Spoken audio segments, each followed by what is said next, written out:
Weak men need everyone to like them. They change their opinions based on who is in the room. They avoid conflict because they are afraid of being disliked. They say yes when they mean no. They apologize for things they did not do.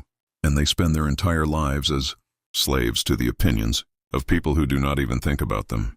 This is the mark of a weak man. And if this is you, the next 3 minutes will change everything. Here is the brutal truth. The need for approval is not kindness. It is fear. You are not being nice. You are being weak. You are giving strangers control over your peace, your decisions, and your life. And the Stoics knew exactly why this destroys men. Marcus Aurelius ruled the entire Roman Empire. Everyone had an opinion about him. And he wrote, "I have often wondered how it is that every man loves himself more than all the rest of men, but yet sets less value on his own opinion of himself than on the opinion of others."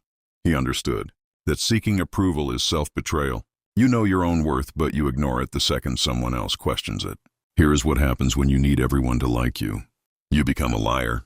You tell people what they want to hear instead of what is true. You hide your real opinions, your real beliefs, your real self because you are terrified of judgment. And in the process, you lose yourself completely.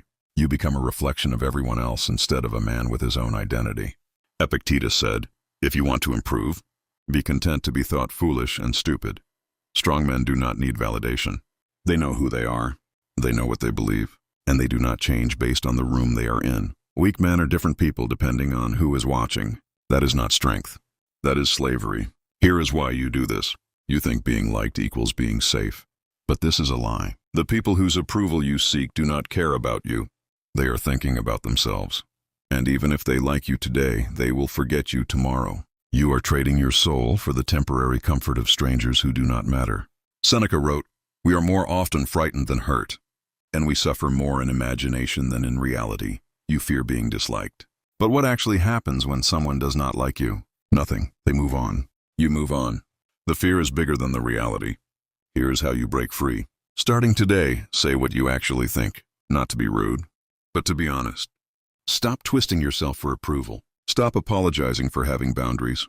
Be yourself, and let the people who do not like it leave. Because the ones who stay will be real. Strong men do not need everyone to like them. They need to respect themselves.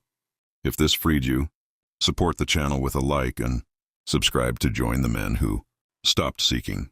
Be yourself. Stop apologizing. Starting now.